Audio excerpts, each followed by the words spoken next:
দিনটা ছিল সোমবার 3 আগস্ট 5টা 51 থেকে বিকেল 5টা 51 থেকে ভিডিওটা শুরু করেছিলাম। অনেকটা দিন আগেরই ভিডিও, তবে আমি একটু সময়ের জন্য দিতে পারিনি। তো ভাবলাম এখন এটা পরে না আমি এডিট করার সময় আমার ভীষণ গন্ডগোল লেগে যায়। টাইম টেবিল আমি ঠিক করে বলতে পারি না, যদিও মোবাইল থাকে গ্যালারিতে যাই গিয়ে দেখি, তারপর আপনাদের সামনে সেটা আমি মেনশন করি, সেটা তো করতে হয়, যদিও ভিডিওটা অনেক লেটে যাবে। তো যাই হোক, বিকেলবেলা মেশিনটা চালিয়ে দেব। এখন তো শ্রাবণ মাস চলছে, প্রচণ্ড বৃষ্টি আমাদের এখানে, পুরা মানে দিল্লি ইউপি জুড়ে কিন্তু বৃষ্টি হচ্ছে। তবে মাঝখানে 1-2 বছর মানে শ্রাবণে এতটা বৃষ্টি দেখিনি। এই শ্রাবণে যতটা মানে যেই পরিমাণে বৃষ্টি শুরু হয়েছে, মানে সকাল থেকে সেই রাত পর্যন্ত। তো যাই হোক, মেশিনটা এখন চালিয়ে দেবো। তো ওয়াশিং মেশিনের কাপড় তো শুকানোর কোনো ঝামেলা নেই, রাতে যদি ঘরের মধ্যে মেলে দিই তাহলে শুকিয়ে যাবে মোটামুটি, আর বাকি যদি কালকে রৌদ্র ওঠে তাহলে দেখব। আর হাতে তো প্রতিদিন একটু কাপড় কাচি। আর এখানে একটু আপেলের খোসাটা ছাড়িয়ে নিই দিদির জন্য। কিন্তু একটা কথা ঠিক, যতই বৃষ্টি হোক না কেন গরম কিন্তু কম নেই, সেই লেভেলে গরম। তো সেই এসি রুম থেকে আর মানে বাইরে যে বেরিয়ে কাজ করবো সেটা আর ইচ্ছে করে না, কিন্তু ঘরের কাজ তো আর আটকে থাকবে না, সে গরম হোক, শীত হোক, বৃষ্টি হোক, যাই হোক না কেন। তো যাই হোক, এটা তার পরের দিন দুপুরবেলা দুপুরবেলা সবাই যখন খেয়ে দিয়ে কমপ্লিট, তো আমি কি করেছি নিজের জন্য একটু পনির, একটু শাহী পনির মতোই করব, কারণ শ্রাবণ মাসে তো আমি মাছটা নিই না। তো সেই জন্য আমার জন্য রাজার বাবা কী করে মাঝে মধ্যে পনিরটা এনে রাখে। তো সবসময় আর ভালো লাগে না, একটু কিছু না কিছু বানিয়ে খেয়ে নিই। তবে ভাবলাম যখন আছে একটু শাহী পনির খাওয়ার ইচ্ছেই করছে, যদিও আমার ওই যে শাহী পনির যে মানে গরম মশলা পাউচটা আছে সেটাও নেই, কাসুরি মেথিও নেই। তো যতটুকুই পেঁয়াজ রসুন ছোটো করে মানে প্রথম প্রসেসটা যেরকমভাবে হয় সেরকমভাবে পনিরটা বানিয়ে নিয়েছিলাম। বাকি লাস্টে যে শাহী পনিরের মানে কাসুরি মেথি আর যে গরম মশলাটা দিতে হয় সেটা দেয়নি, সেটা আমি ঘরে যা ছিল তাই দিয়েছি, মানে ছোলের মশলাটা দিয়েছি। ভালোই লেগেছে, আর অনেকটা দিন পরে বানিয়েছি। তবে কালারটা আমি ভুলে না, হলুদের পরিমাণটা একটু বেশি হয়ে গেছে। তো আর পনির না বরাবরই আমার ভালো লাগে, আমার ছেলেমেয়েরা ভীষণ পছন্দ করে, যেরকমভাবেই বানিয়ে দেখ না কেন বা বানাই না কেন পনির আমার ভালো লাগে, সত্যি কথা। আর এটা হচ্ছে নেক্সট ডে মর্নিং, মানে এটা 3টা দিন ছোটো ছোটো ক্লিপ নিয়ে ভিডিওটা কিন্তু রেডি করেছি আপনাদের জন্য। আশা করছি ভিডিওটা ভালোই লাগবে। তবে কিন্তু আমি আজকে ভিডিওটা একটু ছোট করেছি। তো কাপড় সকালবেলা উঠে কি করেছি, রাতে তো বিকেলবেলা তো মেশিন কাপড় ঘরের মধ্যে মেলে দিই, সকালবেলা ছাদে দিয়ে দিই। তবে ওয়েদারটা এখনও দেখিনি, ঘুম থেকে উঠে ড্রেসটা চেঞ্জ করে আগে কাপড়গুলো সরাই, তা নাহলে আমাদের এটা সামনের রুম, দরজাটা খুলতেও সুবিধা হবে। তো সেই জন্য আগে কাপড়গুলো একসঙ্গে করি, সেই রৌদ্র উঠুক বা না উঠুক, তারপর পরেরটা পরে দেখা যাবে। তো সকালে যে একটা বাসি কাজ হয় না, তো ঘরটাতে একটু ফাঁকা থাকলে ভালো, তো কাপড়গুলো একসঙ্গে করে তারপরটা দেখা যাবে। এদিকে দেখো আশিবাসি কাজ, সকালে নাস্তা পানি সব কমপ্লিট। আর এখন স্নানে যাব, তো স্নানে যাওয়ার আগে চাল ডাল বরাবরই কিন্তু আমি ভিজিয়ে যাই। তো এখনও মোটামুটি টাইম হয়ে গেছে 9টা থেকে 9:30, এই টাইমে আমার এরকম কাজই থাকে, কিন্তু ছাদে এখনও যাওয়ার সুযোগ হয়নি। তো দেখি সেটা আমি পরের দিকে গিয়ে কাপড়গুলো দিয়ে আসবো। তো আজকে সকালের মানে ওই দিনের সকালে জলখাবারে ছিল রুটি চা। তো সকালবেলা তো সবাই খেয়ে নিয়েছে, আর আমার রাজা তো একটু লেটে উঠে, তো সেজন্য ওটা হটপটে রেখে দিই। ওর আবার জ্বর ছিল, প্রথম রাজার জ্বর হয়েছে, তারপর আমার মেয়ের। সেটা একটা ঘরের মধ্যে জ্বর একবার যদি আসে তো সবাইকে একটু না একটু ছুঁয়ে যায়, সেটাই ব্যাপার।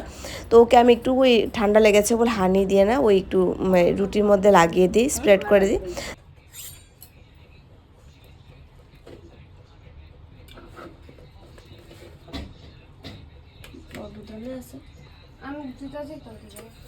आर्यू भैया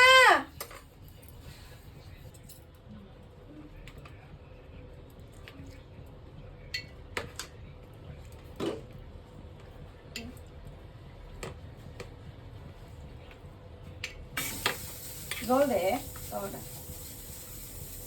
জল দিস না, আর লাগবে দিতে আসছে গরম তো।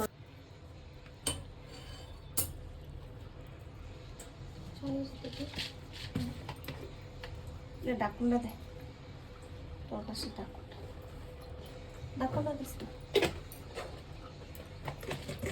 আমের আচারটা কিন্তু আমি সিজনেই বানিয়েছি বাড়ি থেকে এসে। তো মোটামুটি প্রায় এটা শেষের পথে, ছোটো একটা কন্টেনার বোতলে নিয়ে নিলাম আর বাকিটা উপরে রেখে দেবো। তা নাহলে প্রতিদিন এত বড় কন্টেনার নামানো হয়তো পরেও যেতে পারে, কখনো বাচ্চারা খেতে চায়, সেজন্য একটা কী করি ওই সামনেই রেখে দেবো ছোটো একটা কন্টেনার করে, তাহলে খেতে সবারই সুবিধা হবে।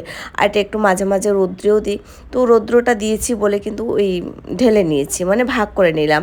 তো যাই হোক, আর এদিকে দেখো রাজার বাবা আবার একটু ইডলি পাঠিয়েছে, মানে নিজে নিয়ে এসছে, আমাকে ফোন করে বলেছে, তখন মিড মর্নিং ছিল, 11টা থেকে 11:30 হবে। ফোন করে বলছে আমি একটু ইডলি নিয়ে আসছি, তুমি নিচে আসো। তো আমি রাজাকেই পাঠিয়েছি। আর ওয়েদারটা তখনই আমি কিন্তু বাইরে যাওয়ার সুযোগ পেয়েছি, একটু গিয়ে দেখলাম মানে দিনটা খুব সুন্দর ছিল, তাড়াতাড়ি এসে আবার ছাদে কাপড়ও দিয়ে আসলাম। তো যাই হোক, সবাইকে ইডলি দিলাম।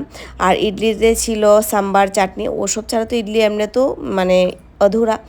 আর ইডলিটা খেয়ে স্নান সেরে পুজো পাঠ করে রান্নাবান্না করলাম। মাঝখানে কোনো ভিডিও আমি ক্যাপচার করিনি, কারণ আমার হাতে সময়ই ছিল না, তো সেই জন্য করতে পারিনি। তো রান্না বান্না খাওয়া দাওয়া সমস্ত কমপ্লিট। তখন এই জায়গাটা যখন আমি ক্যাপচার করছি তখন ঘড়িতে হয়তো ওই 3টে 3:30 হবে। তখন থেকেই আমি এই জায়গাটা একটু পরিষ্কার করছি, ভাবলাম একটা একটা জায়গা করে ভালো করে পরিষ্কার করিনি, কারণ সামনে থেকে তো আবার আসছে মানে তেহার। তো আর এমনি তো জিনিসপত্রগুলো না নিচে ছিল, আর এই জায়গাটাতে চলতে এতটা অসুবিধা হয়, কাচের জিনিসপত্র আছে, কাচের কন্টেনার আছে, তো সেই জন্য ভাবলাম 5-10 মিনিটের কাজ একটু হাতে হাতে করেই নিই। আর এই কাজগুলো যদি কন্টিনিউ আমরা করতে থাকি প্রতিদিন অল্প অল্প করে, তাহলে ওই জানা থাকে যে কোথায় কি আছে, কোনটা শেষ হয়ে গেছে, কোনটা ডেট কি আছে, সেটা মানে আমি আবার লিখেও রাখি। মানে কখনো কখনো কী করি, ওই কাগজ কেটে কেটে না কন্টেনারে ফেলে রাখি, তাহলে আমার আর গন্ডগোল হয় না। তা না হলে দেখা যায় কি এক্সপায়ার ডেট চলে যায়, জিনিস আবার ওই কন্টেনারে থেকে যায়। তো তার জন্য কিন্তু আমি কোনো জায়গা আছে, মানে প্রায় সময় কিন্তু আমি পরিষ্কার পরিচ্ছন্ন মানে করার চেষ্টা করি বা করিও, সেটা মানে একটা আমার অভ্যাসও হয়ে গেছে। আর এদিকে দেখো রাজার বাবা অনেকটা দিন আগেই জিনিসপত্রগুলি এনেছে, কিন্তু ওই আর জায়গা মতো রাখতে পারছি না, তো এখন রাখবো। আর ভেবেছি কি ওই কন্টেনারগুলো এনেছে এগুলো একটু ধুয়ে দেব। দেখো সে একদিন আগে ভিডিওটা মানে কন্টিনিউ করেছিলাম, আর তারপরে সেই বিকেলবেলায় ভিডিওটা কিন্তু আমি শেষ করতে চলেছি, মানে ভিডিওটা এখন মোটামুটি শেষের দিকে। তো যাই হোক, এই কন্টেনারগুলো আমার প্রয়োজন ছিল, কিছু জিনিসপত্র এদিকে ওদিকে পড়া, তো যতটা প্রয়োজন আমি রাজার বাবাকে বলে দিলাম, সেদিন মল থেকে ডিমার্ট থেকে নিয়ে এসছে। আর বরাবরই আমার খুব ভালো লাগে জিনিসপত্র কিনতে, আমি যে কী করি সে নিয়ে অনেক বকাঝকা খাই। তো যাই হোক, প্রয়োজন বলে এনেছি, তা না হলে তো দরকার নেই। আর অনেক সময় আসে ঘিয়ের বোতল আসে, পিনাটসের বোতল আসে, এগুলো আমি রাখি না, এগুলো আমি সত্যি কথা ফেলে দিই। প্রচুর হাত কেটেছে, আঙ্গুল কেটেছে, প্রচুর আমার শরীর থেকে ব্লাড গেছে এরকমভাবে। তারপর থেকে আমি একদমই অ্যাকসেপ্ট করি না। তো মোটামুটি যেগুলো আমি পারি ধুয়ে রাখতে সেগুলো রাখি, বাকি সব ফেলে দিই।